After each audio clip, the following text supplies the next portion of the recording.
Hello everyone, welcome to our YouTube channel free UPSC preparation. हम cover कर रहे हैं मोहित भट्टाचार्य की book new horizons of public administration को। चैप्टर 6 जो है इस बुक का वो डील करता है बिहेवियरल एंड सिस्टम्स थ्योरी पे। तो बिहेवियरल थ्योरी हमने पढ़ ली, सिस्टम थ्योरी पे कल हमने बात करना शुरू किया था, बट हम डिटेल में आज देखेंगे सिस्टम थ्योरी को। ओके, तो चलिए स्टार्ट करते हैं सिस्टम थ्योरी के बारे में पढ़ना। फॉर एग्जाम्पल आपने मान लीजिए होम मिनिस्ट्री के बारे में आप पढ़ना चाहते हैं, ठीक है। तो होम मिनिस्ट्री क्या है, होम मिनिस्ट्री के अंडर डिपार्टमेंट कितने आ रहे हैं, वो सारे डिपार्टमेंट की आपको स्टडी करनी पड़ेगी। फिर किस तरीके का पर्सन जो वो इंचार्ज है, किस तरीके के लोग वहाँ काम कर रहे हैं, ठीक है। फाइनेंस मिनिस्ट्री के साथ कैसा रिलेशन है, एक्सटर्नल अफेयर मिनिस्ट्री के साथ कैसा है, आपका मतलब डिफेंस मिनिस्ट्री के साथ कैसा रिलेशन है, पीएमओ से आप कैसे मतलब रिलेट कर पा रहे हो, देन जो आपके नीति आयोग वगैरह या जहाँ से आपको इनपुट मिलता है, एडवाइस मिलती है, उनके साथ आप कैसे वो कर रहे हो, देन पुलिस के साथ आपका कैसा रिलेशन है, कैसे इंट्रैक्शंस होती हैं, स्टेट के साथ, because state is responsible to maintain law and order in the state, तो स्टेट्स के साथ आप कैसे रिलेट कर पा रहे हो, कैसे इंटरेक्ट कर पा रहे हो। ये क्या है, ये पूरा एक सिस्टम है जिसको आपको समझना पड़ेगा। आपने सिर्फ क्या किया अर्लियर थ्योरीज में माइक्रो पर्सपेक्टिव से कि एक इसकी स्ट्रक्चर कैसी है, इसमें किस तरीके के लोग काम कर रहे हैं, इसमें लोगों का बिहेवियर किस तरीके से इंप्रूव किया जाता है, हमने सिर्फ माइक्रो पर्सपेक्टिव पे फोकस किया। अब हम बात कर रहे हैं मैक्रो पर्सपेक्टिव की, यानी इस पूरे सिस्टम को समझने की, ठीक है। तो इसमें क्या है कि अगर किसी एक पार्ट में चेंज आता है तो दूसरे पार्ट में भी वो चेंज देखने को मिलता है। अगर आपके मान लीजिए कि दांत में दर्द है, आप खाना नहीं खा पाए, तो बाकी पार्ट्स पे भी चेंज आएगा, उसमें उसका इम्पैक्ट पड़ेगा। इन द सेम वे मान लीजिए बजट इस बार जो है वो कम मिला, लॉ एंड ऑर्डर को मेंटेन करने के लिए कम बजट मिला, तो आपको नहीं लगता कि होम मिनिस्ट्री की जो एक्टिविटीज़ हैं उन पे फ़र्क पड़ेगा, ठीक है। So in other words a system is characterised by interdependence and interrelations और पार्ट्स। क्या होता है कि अलग अलग पार्ट्स हैं वो आपस में इंटर रिलेटेड हैं, इंटरडिपेंडेंट है, उसी से सिस्टम बनता है। सेकेंड थिंग, सिस्टम वैक्यूम में काम नहीं करता। आप स्पेस में नहीं बैठे हो, आप वैक्यूम में नहीं बैठे हो, मतलब आप रियल वर्ल्ड में काम कर रहे हो, तो बाकी कुछ वेरिएबल्स भी हैं, कुछ फैक्टर्स भी हैं जो आपकी प्रोडक्टिविटी को इन्फ्लुएंस कर सकते हैं, आपके काम करने की जो आपकी पोटेंशियल है उसको इन्फ्लुएंस कर सकते हैं, ठीक है। So you have to keep that in mind that a system does not operate in vacuum, it functions within an environment with which it remains in state of equilibrium. एक environment के साथ है जिसके साथ system अपने आप को equilibrium में रखता है। आप ह्यूमन बीइंग को एक कंप्लीट सिस्टम मान के चलिए। बाहर ठंड है, ठीक है, बाहर ठंड है तो हम भी उसके हिसाब से खुद को एडजस्ट करते हैं, बाहर गर्मी है हम उसके हिसाब से खुद को एडजस्ट करते हैं। तो क्या हो रहा है, हम अपने एनवायरनमेंट के साथ खुद को इक्विलिब्रियम में रख रहे हैं, ठीक है। वैसे ही कोई भी ऑर्गेनाइजेशन अपने आप को एनवायरनमेंट के साथ इक्विलिब्रियम में रखता है, ठीक है। देन बात करते हैं कैसे इक्विलिब्रियम में रखता है। बहुत सारी प्रोसेस होती हैं। When a system meets with some disturbance, it has a tendency to maintain itself through various process. तीसरा, हमने लास्ट टाइम भी बात की थी कि ऑर्गेनाइजेशन की ना एक बाउंड्री होती है। उस बाउंड्री से क्या होता है, आपको पता होता है कि अपने काम क्या करना है, किन लोगों से बात करनी है, एट्सेट्रा एट्सेट्रा एंड एट्सेट्रा। मतलब बहुत सारी चीज़ें आपको वो बाउंड्री बताती है। इसीलिए ये बाउंड्री है ना, ये बाउंड्री आपको आपके एनवायरनमेंट से भी थोड़ा अलग रखती है। जो क्लासिकल थ्योरिस्ट या जो अर्लियर थिंकर्स आए उन्होंने इस बाउंड्री को बहुत स्ट्रॉन्ग माना, इम्परमिएबल माना, कि बाहर से कुछ भी हो रहा हो ये मैटर नहीं करता, ठीक है। क्लासिकल थ्योरिस्ट ने यही माना। इसलिए कैसा सिस्टम डेवलप हुआ, क्लोज्ड सिस्टम का, ठीक है। ये सिस्टम जो बिल्कुल क्लोज्ड है, यहाँ पे कोई वॉल, कोई खिड़की वगैरह कुछ भी नहीं है, यानी एनवायरनमेंट के साथ सिस्टम का कोई भी इंटरेक्शन नहीं हो रहा है, ठीक। बट फिर आती है आपकी ओपन सिस्टम थ्योरी जो ये बताती हैं कि नहीं, आपका एनवायरनमेंट के साथ इंटरेक्शन हो रहा है। So the importance of system theory to organization is that organization and system comprises technical, economic and social sub system. अब जैसे हम बात करते हैं इंडिया की, इंडिया एज ए नेशन लेके चलते हैं, ठीक। ये एक आपका नेशन है। अब हमारे यहाँ एक पॉलिटिकल सिस्टम है, हमारे यहाँ एक एडमिनिस्ट्रेटिव सिस्टम है, हमारे यहाँ एक इकोनॉमिक सिस्टम है, हमारे यहाँ एक सोशल सिस्टम है, अलग अलग सब सिस्टम्स हैं। तो वैसे ही एक ऑर्गेनाइजेशन के अंदर अलग अलग सब सिस्टम्स होते हैं। ये एक ही कंट्री के अंदर एग्जिस्ट कर रहे हैं। इन द सेम वे अलग अलग सब systems, technical, legal, social, psychological, ये सारे भी एक ही ऑर्गेनाइजेशन का पार्ट होते हैं। ठीक है। तो importance of social system theory to organization is that organizations and systems comprising technical, economic and social sub systems. ठीक है, ये समझने के लिए ज़रूरी है कि आप सिस्टम थ्योरी को अच्छे से समझ पाओ। ओके, सेकेंड थिंग मैंने आपको बोली कि ऑर्गेनाइजेशन को बाहर के जो वेरिएबल्स होते हैं, एक्सटर्नल वेरिएबल, वो भी काफ़ी हद तक इफ़ेक्ट करते हैं। अब जैसे आप कंट्री का ही फिर से एग्जांपल लीजिए, ठीक है, नेशन का। तो आज के दिन क्या है कि मान लीजिए इराक और सीरिया के बीच में युद्ध हुआ, जो ऑयल प्रोडक्शन थी वो कम हो गई, तो हमारी कंट्री वहाँ से मान लीजिए ऑयल इंपोर्ट करती है, तो वो क्या आएगा, हमारे यहाँ ऑयल प्राइसेस पे कम वो आएगा, इम्पैक्ट देखने को मिलेगा। सप्लाई कम होगी, रेट बढ़ेगा, इन्फ्लेशन आ जाएगी। ठीक है। दूसरा, मान लीजिए अमेरिका ने अपने वीज़ा पॉलिसी में कुछ चेंजेस किए, और वीज़ा पॉलिसी में चेंजेस आने की वजह से क्या हुआ कि हमारे यहाँ के जो लोग थे वो अमेरिका नहीं जा पाए। तो क्या हुआ, हमारे यहाँ की पॉलिसीज़ पे, सोसाइटी पे उस चीज़ का इम्पैक्ट देखने को मिला। इनको क्या बोलते हैं, ऑल्दो ये हमारी खुद की पॉलिसीज़ नहीं थी, ये था एक्सटर्नल एनवायरनमेंट जो हमारे यहाँ ऑर्गेनाइजेशंस को इम्पैक्ट कर रहा है। वैसे ही आप एक यूनिट लेके चलिए एक ऑर्गेनाइजेशन को। ठीक है, सिंपल सी बात है, आप कोई भी ऑर्गेनाइजेशन लीजिए, स्कूल ले लीजिए, एक कंपनी ले लीजिए। ठीक है, एक कंपनी के अंदर क्या है कि एक फॉर्मल ऑर्गेनाइजेशन है।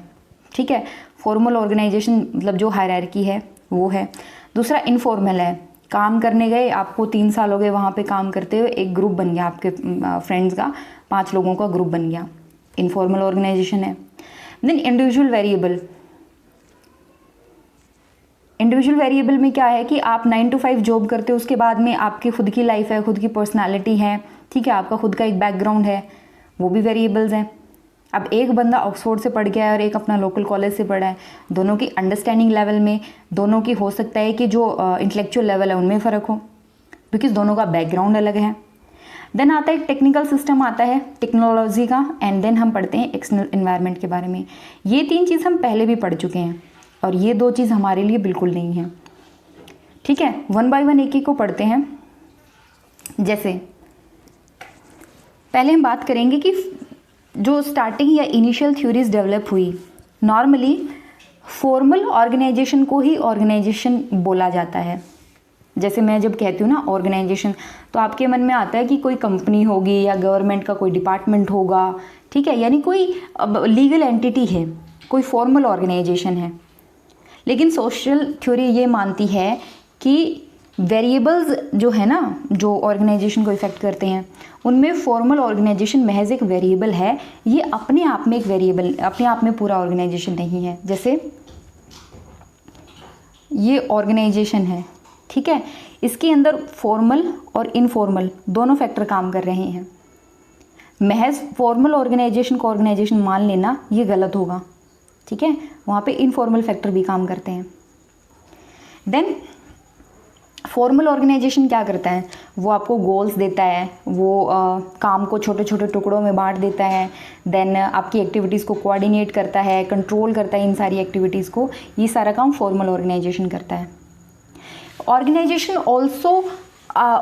are also social systems in their own right with an informal structure of relationship. We all know about that because Elton Mayo का हमने पढ़ा ह्यूमन रिलेशन थ्योरी, वो यही बताती है ना कि इनफॉर्मल रिलेशनशिप भी वहाँ पर ग्रो होती है। Then any group of people will establish rules and regulations to govern their behavior, norms to which each of us conform to a greater or lesser extent. जब हम किसी ग्रुप के साथ जुड़ जाते हैं ना, तो उस ग्रुप के कुछ बिलीफ होते हैं, कुछ नॉर्म्स बन जाते हैं, रूल्स एंड रेगुलेशंस बन जाती हैं। ऐसा नहीं कि आपको लिखित में दिया जाएगा, बट कुछ रूल्स बन जाते हैं, और उस रूल्स के हिसाब से हम अपने बिहेवियर को एडजस्ट कर लेते हैं। थोड़ा बहुत या बहुत ज़्यादा हम सब एडजस्ट करते हैं। आपका जो ग्रुप है, आपने मान लीजिए नई कंपनी ज्वाइन की, और उनका जैसा ग्रुप होगा उसके हिसाब से आप भी अपना बिहेवियर एडजस्ट कर लोगे, है ना। तो क्या हो रहा है, फॉर्मल ऑर्गेनाइजेशन आपके बिहेवियर को मतलब एक डायरेक्शन में ले जाने की कोशिश कर रहा है। आपका पीयर ग्रुप, फ्रेंड सर्कल, वो क्या कर रहा है, आपको informal set of groups and informal set of rules and regulation से एडजस्ट कराने की कोशिश करता है, और ये अनकॉन्शियसली हो रहा है। ठीक है, ये कॉन्शियसली होता है, ये अनकॉन्शियसली होता है। इट्स नॉट लाइक कि आपको इस ग्रुप का, इनफॉर्मल ग्रुप का हिस्सा बनना ही बनना है, ऐसा नहीं होता कभी भी। ठीक है, ये आपकी अपनी चॉइस होती है। बट फॉर्मल मतलब ये कॉन्ट्रेक्चुअल बेसिस पे होता है, आपने कॉन्ट्रैक्ट साइन किया होता है फॉर्मल ऑर्गेनाइजेशन में एंटर करने के लिए, बट ऐसा कोई कॉन्ट्रैक्ट इनफॉर्मल ऑर्गेनाइजेशन में नहीं होता। ठीक है, जो आंटियाँ बैठ के गॉसिप करती है ना, वो इनफॉर्मल ऑर्गेनाइजेशन का पार्ट माना, मतलब मान लो उसको, ज़्यादा अच्छे से समझ में आ जाएगा। ओके, मूविंग फर्दर, सॉरी, जो ऑर्गेनाइजेशंस है ना, उनमें काम कौन कर रहा है, अल्टीमेटली लोग ही काम कर रहे हैं ना, people. Organizations are staffed by the people, और हर एक इंसान अलग है अपने आप में। तो ये क्या है, ये इंडिविजुअल वेरिएबल है।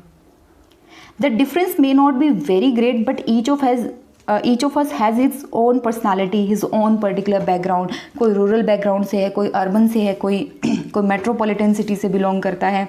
हो सकता है कि किसी के फैमिली बैकग्राउंड बहुत अच्छा था, किसी के फैमिली में लॉयर बहुत ज़्यादा थे, किसी की फैमिली में डॉक्टर बहुत ज़्यादा थे। तो क्या है कि पर्टिकुलर बैकग्राउंड जो होता है ना, वो उसके बिहेवियर को भी थोड़ा इन्फ्लुएंस करता है, थोड़ा नहीं बहुत ज़्यादा इन्फ्लुएंस करता है मतलब। तो जब एक पॉलिसी मेकर होता है ना, उसको पता होना चाहिए इन सारी चीज़ों को ध्यान में रखना है, क्योंकि इन सारी चीज़ों के ना अल्टीमेटली कॉन्सिक्वेंसेस निकल के आते हैं। अब एक पर्सन है जो कि एक पर्टिकुलर चीज़ में बिलीव रखता है, ठीक है, क्योंकि उसका बैकग्राउंड ही ऐसा है। अब आपने फॉर्मल ऑर्गेनाइजेशन के थ्रू उसको ऑर्डर दिया इस बिलीफ को ना मानने का, इसके अगेंस्ट कुछ करने का, आपने उसको ऑर्डर दे दिया। आपको क्या लगता है कि वो इस ऑर्डर को फॉलो कर पाएगा? मान लीजिए कर भी लिया उसने, कर भी लिया, लेकिन क्या एफिशिएंसी आएगी, क्या इफेक्टिवनेस आएगी इस काम को करने में? इसलिए आपको पता होना चाहिए इन वेरिएबल्स का, ताकि आप पॉलिसी को और भी अच्छे से डिज़ाइन कर पाओ, डेवलप कर पाओ। And next comes the technical system, technical things.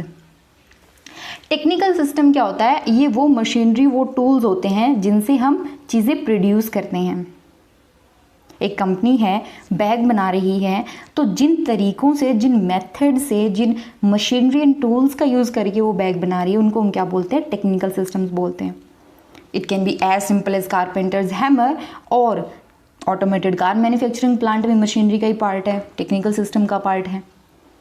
जब भी टेक्नोलॉजी इन्वॉल्व होती है ना, तो लोगों को अडॉप्ट कर, मतलब लोगों को अपने बिहेवियर को अडेप्ट करना पड़ता है, अपनी नॉलेज को अपडेट करना पड़ता है, अपनी स्किल्स को अपडेट करना पड़ता है।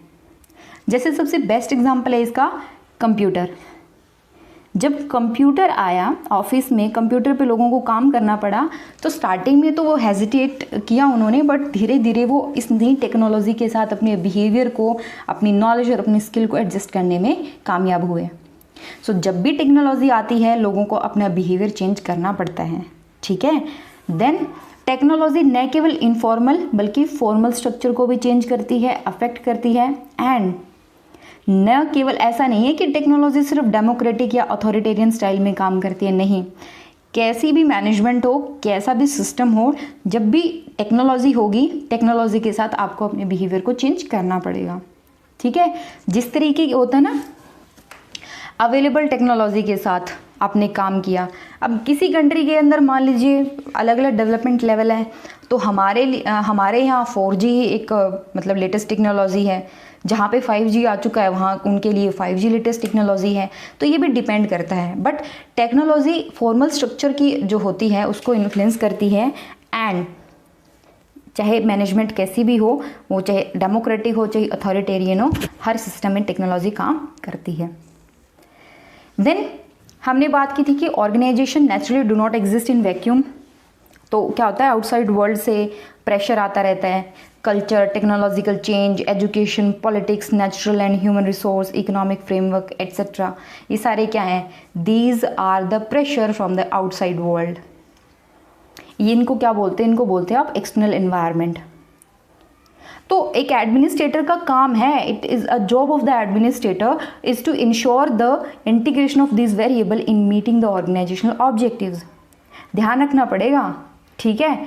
अब जैसे फेसबुक मान लीजिए व्हाट्सएप ने अपनी जो है वो प्राइवेसी पॉलिसी अपडेट की, ठीक है, पॉलिसी अपडेट हुई यूएसए के अंदर, इन्फ्लुएंस किसको, मतलब इफेक्ट किस पे आ रहा है, इंडियन लोगों पे आ रहा है। अब उसके बदले में इंडिया की गवर्नमेंट ने एक पॉलिसी बना दी, पॉलिसी बनी कहाँ, इंडिया में बनी, लेकिन किसके लिए बनी, यूएसए की एक कंपनी के लिए बनी।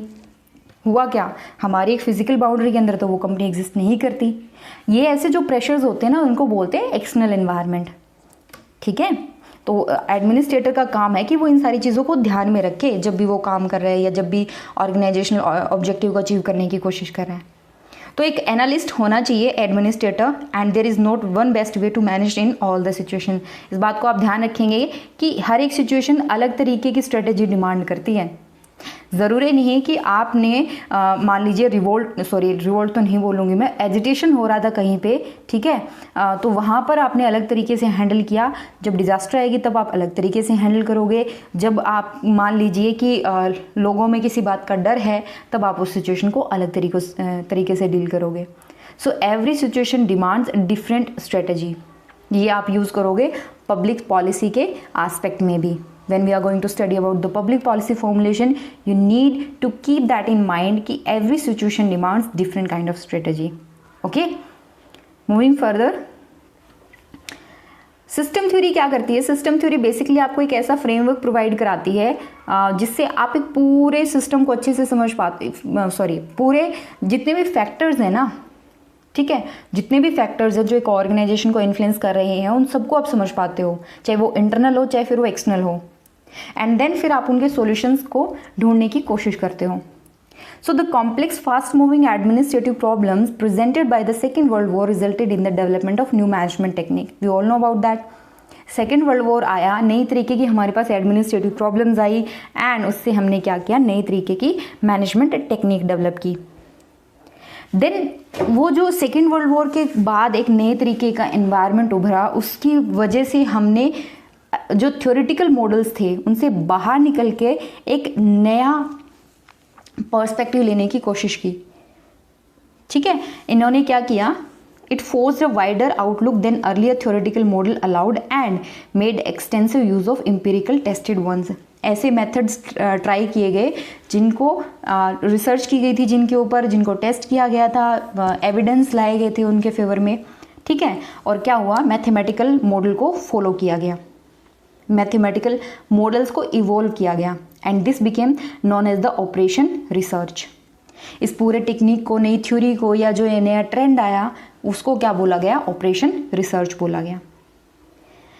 देन जो ये ऑपरेशन रिसर्च जो लोग थे, ठीक है, या ऐसे लोग जिन्होंने इस टेक्निक को फॉलो किया, operated by dealing only with those factor which were immediately important. जो अभी ज़रूरी है ना उन्हीं से डील करो, जो नॉन एसेंशियल्स है ना उनको एलिमिनेट कर दो एक बार। इससे क्या हुआ कि एसेंशियल क्या है, एसेंशियल तो सिचुएशन वेरी करता है ना।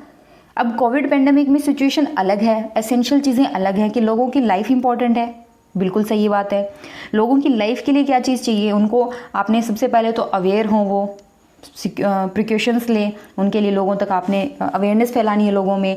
देन जो लोग बीमार हो चुके हैं उनके लिए अच्छा हेल्थ इंफ्रास्ट्रक्चर हो, राइट। तो इमीडिएटली इंपॉर्टेंट चीज़ें क्या है वो यहाँ पर बताई गई। नॉन एसेंशियल चीज़ें एक बार आप रहने दो, साइड में रखो उनको, ठीक है। तो जब आप इमीडिएटली इंपॉर्टेंट है ना तब आपको पता चलता है कि एक्चुअल में सिचुएशन कैसी है। You get to know about the increasing complexities of many management problems, ठीक है। जैसे हमने बात की भी पॉलिटिकल, हम तो ये चाहते हैं पॉलिटिकल ऐसा हो, या बिजनेस में ऐसी चीज़ चाहिए हमको, तो ये अप्रोच है ना एक्सेप्टेबल नहीं मानेगी इसमें। क्यों? क्योंकि ये जो चीज़ें हैं ना कि what polity demands from you, what political science is demanding from you, you have to do that and you have to implement those policy which are design by the politicians और पॉलिटिकल एनालिस्ट, या फिर अपने organisation की efficiency के लिए काम करना है। ये चीज़ें हैं ना ये एक्सेप्टेबल नहीं रही। आप ये जो नया ट्रेंड उभर के आया, अकॉर्डिंग टू दैट एक नए तरीके का सिस्टम चाहिए था, और वो नए तरीके का सिस्टम क्या है कि इम्प्रूवमेंट करनी है आपने। इम्प्रूवमेंट इन द सेंस कि पुराने मेथड से, पुराने लेंस से नई चीज़ों को देखने की कोशिश मत करो, नया लेंस बनाओ उसके लिए। बट इतना भी नहीं न्यू नहीं कि बिल्कुल ही आपने नया रख दिया, ठीक है। Usually needed is not completely new but an improvement on what has gone before, ठीक है। बिल्कुल नया नहीं ला के देना है, ऑल्दो पुराने लेंस से नई चीज़ें नहीं देखनी है, बट लेंस ही चेंज कर दो वो ज़रूरी नहीं है, नया इंस्ट्रूमेंट ही ले आओ वो भी ज़रूरी नहीं है। थोड़ा आप इम्प्रूव करोगे, सिचुएशन अपने आप इम्प्रूव होती चली जाएगी। डिसीजंस बनाने, आपने डिसीजंस लेने हैं with in the framework of agreed policies और रियलिटी।